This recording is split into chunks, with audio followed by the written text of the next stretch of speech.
Hi there, welcome. I am live. It is February 2025, and I'm going to give it just a second to let people come on, and it looks like everything is good. So, hi there. My name is Trisha Broderick, and I'm with Ignite Insight and Innovation, and I go live every month.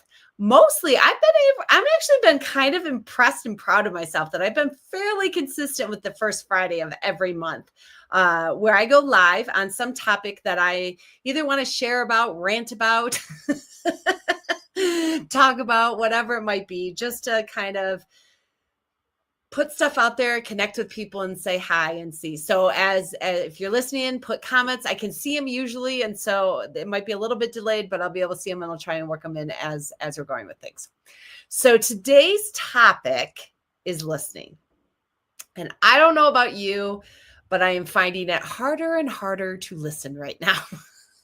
I am finding listening to be such an important skill right now, and very difficult to stay in that space. So here's what a lot of people get listening all over the place. Like, I'm listening to you, but they're really like up here in their own head, thinking about something, deciding what advice they're going to give, rehearsing what they're going to say next, thinking inappropriate thoughts. Even if nothing's coming out of your mouth, you're still like up here in your own head. You're not really listening when you're doing that. It's some people will call that like level 1 listening, and it's taken me a long time because I had this narrative like that was helpful because it would help me understand what you were saying. I was relating, I was understanding things. No, it just means I'm missing context. I'm missing something. I'm not really listening to what the other person's saying. But I also have the problem. Hi, my name is Trish Broderick, and I have this problem. A thought pops here and flies out here like quickly. Almost too quickly. Like, I do have a filter. People have questioned whether or not I have any filter whatsoever, but I do have a filter. But I think by talking. So when things pop in here, it comes out here, and I'm like working through it and talking through and trying to figure out what it is I want to say. And so because I think with this a lot of times, or that helps me to keep thinking with things, it means I can be what I refer to as an accidental interrupter. Look, I know it's still rude. I know it's still inappropriate. I know it's still not okay. But in my head, the story I tell myself is that you said something that made me so excited that I like just jumped in and started talking because you spurred that idea in my head. Still not okay. Still not an excuse. Still not appropriate. But it is a reality for me, and it makes my listening even worse. So this is a skill that I am constantly practicing, constantly doing. In fact, hi, Mary, you say it's a struggle for you too. Makes me feel a little less alone. Welcome, Mary. And so this is the dynamic that I would love to tell you I'm a good listener, but I can be a good listener, but I'm not always a good listener. And sure, when I'm out with friends and you're just chit-chatting things, fantastic. But especially in the workplace, especially as a leader, this is a skill I really have to practice, be intentional about, because it's so powerful in creating the space for somebody else to be seen, to be heard, as well as building confidence, as well as for you understanding what's the power of that is. And so so these are some of the things that I do to try and keep this in check. Let's just be real. Let's just be honest about it. Okay. So one of the things that I do, if you are an Agilist, you will have your trusty, oh, it's kind of like see-through right now. Like, look at that. Your trusty little Post-it pad nearby you, sticky notes nearby you. And so when I'm listening to somebody and I find that like questions keep popping into my head, I will make a quick note about the question. I won't write the whole question down verbatim because that takes me too far out, but I might make one word, just something that my brain will go, okay, you won't forget it, let it go. because that's why a parking lot works. Is if you don't put things on the parking lot, people will keep bringing it back up because their brain is like, she'll forget it. I got to keep reminding her. I got to keep it. And it just keeps staying there. So if I write just one word, it basically gives my brain permission to let it go so I can get back to listening. Like, get back to listening. I don't need to ask that question right now. I don't have to have it. And so I'll do that. And sometimes, like, my Post-it note is quite long, depending on the topic. If I'm super interested in the topic, or I have some background or some expertise in it. But an interesting thing started happening when I first started using this technique was by not saying it, by not actually talking, but continuing to listen, but writing that, one word down for that question, those kinds of things, is what would start to happen is somebody else would actually ask the question, or somebody else would just answer the question, and I never even had to ask it. So not only did I give somebody space to participate, to engage, to find their solutions, build their own confidence, but I also got a check mark, because next to that one word, I just stuck that little check mark there. And just that little motion, that little check mark, it makes my brain happy. It's like a reward system for not talking. It's a reward system for really listening, and somehow that helps reinforce it for me. So it's a small little technique that I'll do. Again, I try not to write. You don't want to be listening like this where you're writing down, because then they feel like you're recording them or anything along those lines. But I'll write a single word or something, just enough to get it out of my head. And then if they bring it up, I can check mark it and move on to something else with it. So it's a easy thing for me to do. It's been really helpful for me, especially when that connection is there, so that I give the space and time for other people with it. 2, get really curious. And this is I almost even hate saying this one, because it's like, get really curious. That's like telling somebody to calm down. Just be curious. It's like, oh, okay, I'll just be curious. Oh, okay, I'll calm down. I didn't think of that. Like, everybody wants to be curious. Everybody, or at least most people, I think, want to be curious. But it's hard in the moment when we're so geared towards efficiency that we're trying to be quick. We're so geared towards like correcting and factual.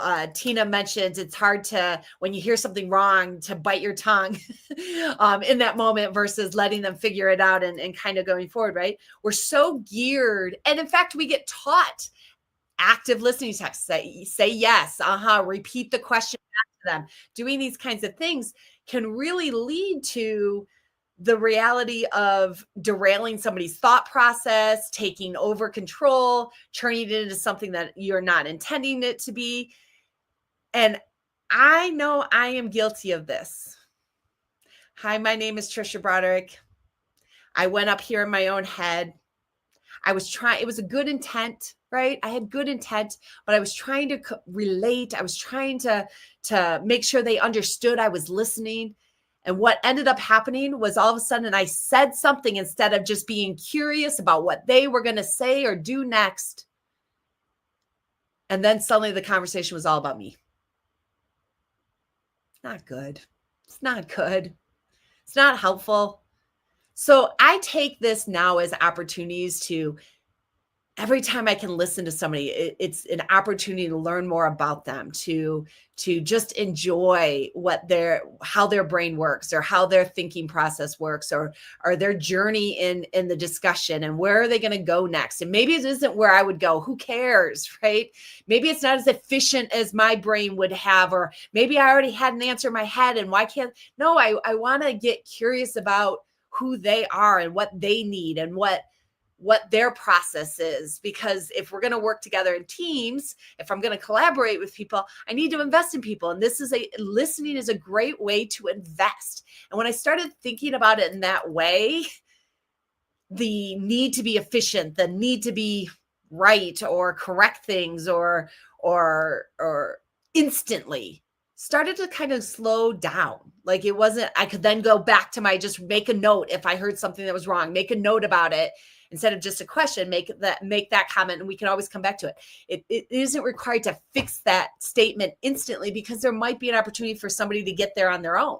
And that's empowering. That's confidence building. And as a leader, I want to be creating those spaces where people start going, oh, wait, I did jump to that conclusion. Maybe I should. And I was like, yes. But if I don't give that space for curious, like what's going to happen, where are they going to go? Then I'm going to make myself a dependency or a bottleneck or a crutch in a lot of ways. And I don't want to do that. Plus, I lose out on an opportunity to get to know somebody, to better connect with somebody, to build more trust with somebody. And so I think of listening not as a tool for that connection. And that has helped me really kind of go, what is my purpose? What am I trying to do here? Do I really need to be that efficient right now in this moment? Or do I need to invest in the connection? And when I put that purpose there, it gets really easier for me to stay out of my own head with it. 3, tip number 3 for me for listening, really focus. Now, what do I mean by that? Little things. Jake Calabrese told me about this, was like he was at some learning event or things, and he heard that if your phone is up, like where you can see the screen of your phone, even next to you, even if you're not on your phone, you're not even touching your phone, but you can see it, or it's up like visual, unconsciously, your brain is waiting and looking and paying attention to see if that screen lights up for a message or something. And so what he heard, and I don't know the exact stat of it, was like your IQ drops by a certain amount, just having the screen of your phone up. So just turn your phone over, just turn it over. So your brain doesn't unconsciously spend the IQ points trying to watch for it. Little things, take your hands off the keyboards, back away from the keyboard while you're on, especially if you're on remote, to listening to somebody. This is a very different experience for me. Even right now, like as I'm talking to as Mary or Tina or others comment, I will happily respond to those comments. But right now I'm kind of talking to myself, right? But the minute I stick my hands on this mouse and this keyboard, the urge for me to open a browser window and go check my email is overwhelming. The urge for me to open up Yahoo or open up whatever it is, go check. I never have an urge to check Slack. Sorry, that is never an urge I have. But to multitask, to do something else, just having my hand just slightly on my mouse, one hand on my keyboard, I have an attention that is split versus once my hands are up here. So I'll do things where I'll just kind of keep my hands up in a way to really be able to just kind of listen. And like I am here, even remotely, I am here. It'd be the equivalent of if we were in person and I'm sitting there like, no, I'm listening to you. It's fine. I'm good. Yeah, no, I'm listening to you. Like, yeah, it's good. Keep going, right? Like it doesn't, wait, you're not. Like, you're really not. And it doesn't create that connection that I ultimately want. And so I will pull my hands off my keyboard, pull them off my mouse, turn my phone over. Actually, even better, get your phone away, right? If you're able to. Not everybody's able to, depending on emergencies and needs and things, right? But really create a space where you can focus, especially online with all the dings. Like my phone does not have push email to my phone. I do not want my phone dinging nonstop. I want to do a pull on my emails. I don't have my computer lighting up every time. If I'm in a training, I very intentionally put the do not disturb on. Any little bits of things that you can do to make sure you can focus in, that you can be truly present, so that you can be curious for that person, to listen to what they're saying, what they're thinking, what they need, how you can support them, help them, enjoy them. So small, so minor, but so huge in a difference. Makes such a difference, even remote, versus like if I'm talking to you and the camera's like this and we're talking, you're just getting my side profile, which I don't have a very good side. I don't have much of a nose, so I don't have much of a side profile. But like, this doesn't feel a connection, right? But that little bit of having my hand on that mouse and stuff, it's like, okay, I'm in efficiency mode, right? Versus I'm in curiosity presence mode. And that slight change makes a world of difference in my ability, at least mine, to really be able to stay out of my own head, to just be present, to just listen, to just connect with somebody. And I have to be intentional about it on that front. And then the bonus tip that I want to give that I suck at, that I'm constantly working on, is oh, and there's one of my alarm things just went off. See, I just told you I didn't focus on it, and see, an alarm went off, and there you go. I forgot to set it for the live, and there was my total distraction as I went. I was like, "What is that for?" And I immediately lost the connection. So I did that on purpose to demonstrate what I was thinking. See, that's that I was demonstrating. That's what I was doing. That's all. But the bonus tip is silent, is just be silent. We do an exercise, Jake Calabrese and I do an exercise in our class for leading amazing teams, which the next one is on Monday. And we basically encourage people to like count to 5 before they say something. If the other person stops talking, count to 5 before you talk again. Now, counting technically is being up here in level 1. So don't get overly semantic about this, right? But count to 5. What I find when I do this, now I don't actually have to even physically count to 5. I can feel 5 seconds basically. But when I do is what often I am shocked by how many times they weren't done. And they'll start talking at second 3 or 4 again. And that talking at second 3 or 4 is often unlocking new information, digging a little bit deeper, getting to a tougher truth, figuring out the next step forward. Sometimes that second statement, that second thought is the one that's the most important. And we don't get comfortable with it. We get uncomfortable. And so when we jump in, I love it. Christina just posted, stay quiet until it feels weird. That I like. I 5 seconds, and if it takes 10 seconds for you to before it feels weird, let it feel weird. Because the interesting thing is honestly, if that person needed that space, it won't feel weird to them. And the more that it's about curiosity for you, it won't really feel weird to you in the end either. It's almost like I'm doing this mental kind of challenge along the lines of like, no, I think you got more. I'm not even saying that out loud. I'm just so curious about what else you could say or do or think that I want to learn. I want to hear it. I want to explore it. I want to give you the space for that. And so the more that I like lean into that and just be silent, sometimes it's really hard for me. And when it does feel too weird or too awkward, I have to, and I don't have my water with me. I was not very prepared today. I didn't close out my thing and I don't have my water. But imagine that I have a glass of water and I just wait and I just take a sip of water before saying anything. Because if there is more to say, they'll say it. And if there's not, they won't. And then you can proceed on. But what feels like forever for you is really not that long. And if it's still, and Jake Calabrese always says, and if it does feel long, then double it until that shorter one doesn't feel long. But it's about giving that space and watching. I think what the coolest thing for me that's helped me with listening is watching and now experiencing the power that's come in those moments of silence. Because I think in my head, I told myself it wasn't being very efficient, right? All these lies.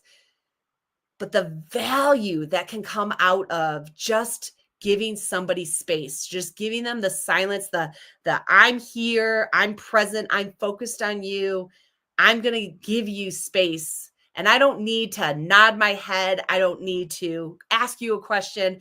I don't need to say, I don't need to repeat your question. I just need to give you space and hold my silence and watch the magical value that can come out of it.